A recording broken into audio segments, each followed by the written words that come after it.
Changes to visa processing after Pmsol removal. In today's video, we will discuss the removal of the outdated priority migration list by Australia's Home Affairs Department to incorporate the country's IT sector concerns. To ease the challenges the IT sector is likely to face in the aftermath of closing the priority migration skilled occupation list, the Department of Home Affairs has decided to bring in a new visa processing system. The decision is undertaken to compensate for the removal of tech and cybersecurity occupations from the Pmsol. It is important to see why priority migration skilled occupation list was introduced in the first place. The priority migration skilled occupation list was established by the previous coalition government to advance the processing of high priority occupations through employer-sponsored visa programs.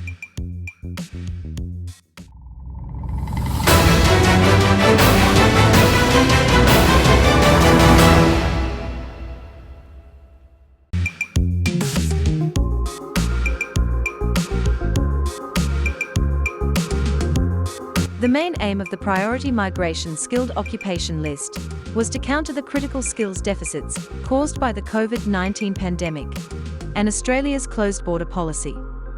On November 3rd, the public-facing priority migration skilled occupation list website listed 44 occupations in the fields of healthcare, engineering, resources, and social services. It also included several tech-focused occupations to reflect the shortage of available tech talent. The ICT security, specialist and developer programmer positions were also on the list. However, the Australian Financial Review printed the ministerial direction by Home Affairs and Cybersecurity Minister Clare to remove 27 occupations from the list, including several tech-focused job titles. This decision has taken industry observers by surprise due to the significant shortages of personnel across the IT sector and the recent series of high-profile cyber attacks on Australian businesses. According to a Department of Home Affairs spokesperson, to simplify processing directions and enable greater efficiency across the caseload, the outdated priority migration skilled occupation list was removed. The spokesperson further elaborated that Pmsol and critical sectors practiced in September 2020 were time-consuming and complex assessment processes. They were only needed under travel restrictions and have created a backlog of skilled visa applications. The spokesperson added that incomplete applications under the Pmsol system will be processed efficiently, given the improvements in visa processing after the government has committed to extra funding and the addition of staff members to reduce processing times. The web page of Pmsol was inaccessible as of November 3rd, returning a 401 unauthorized error message. The latest updates from the Department of Home Affairs indicate that the federal government is likely to move on from the Pmsol entirely. The department stated that it will prioritize the following visa applications, including a few skilled visas. 1. Applications related to a healthcare or teaching occupation. 2. Applications for employer-sponsored visas, where the applicant is nominated by an approved sponsor with accredited status. 3. Applications related to an occupation to be carried out in a designated regional area. 4. Applications for permanent and provisional visa subclasses that count towards the migration program, excluding the subclass 188, Usiness Innovation and Investment Provisional Visa. 5. All other visa applications. This restructuring is announced amidst a broader expansion of the department's visa processing abilities, in response to an allocation of a $42.2 million budget by the federal government for 2022-23.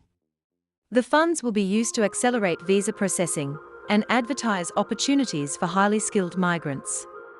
The department has also onboarded around 260 new staff members in the visa processing teams, compared to May levels. They will be assisting in completing over 43,000 temporary skilled and 47,000 permanent skilled visa applications from June this year. The Labor has also increased its 2022 to 2023 skilled migration cap from 160,000 to 195,000 places. The removal of tech-focused roles from the Pmsol has confused Australia's IT sector earlier, with prominent business figures pouring in with their opinions.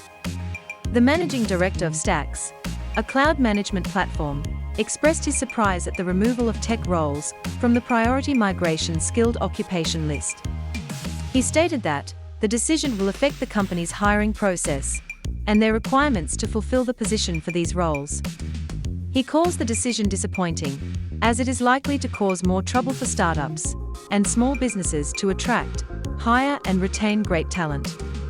He further exclaimed that the decision is unfathomable in response to recent security breaches, as the skill shortage will only cause the problem to worsen. In a recent report published by the Australian Cybersecurity Centre, cybercrimes have seen an increase of 13% compared to the prior year. About 76,000 incidents of cyber breaches have been reported, with Optus and Medibank being afflicted with high-profile data breaches. This means that on average, Australians are reporting one incidence of cybercrime every 7 minutes over the last financial year.